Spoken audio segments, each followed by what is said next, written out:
Mauzeriai, vat, imtumėme mudu ir nuskristumėme į Braziliją. Įsilietumėme į margaspalvį Rio de Janeiro karnavalą. Pašoktumėme su plačia strėniam gašlepapėm sambos gražuolėm. O čia tai užgavėnės būtų. Kas trukdo? Nepertraukinėkite mane. Nereikia. Nu. O pas mus, kas per karnavalas, jūs tik paklausykite. Mes žydukai Lietuvos. Duokit blynų ir kavos. Duokit. Nu jo, blynų, duokit. Jo.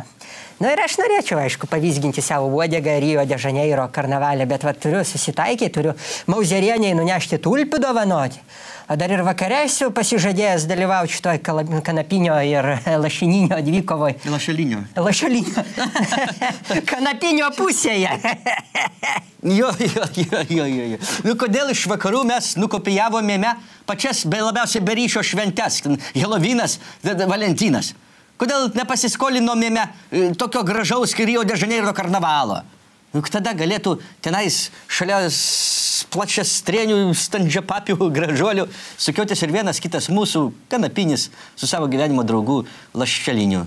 Lašininiu. Nu, pritariu. A tai žinot, kas pas mus būna. Tik dzinduris, skambutis. Atidarai su chalatu savo į tau ten į veidą. Mes žydukai Lietuvos. Duokit... Tai jūs eikit iš namų kur nors, pasivaikščiokit ten po Akropolį ar dar kur nors.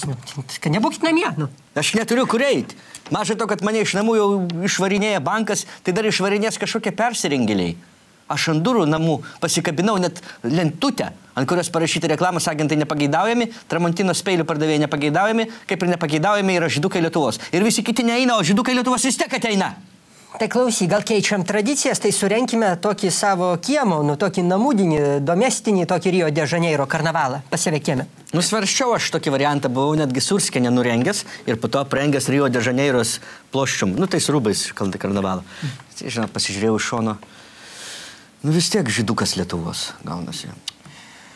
O, nu tai ką, su kovo 8 tada sveikinam.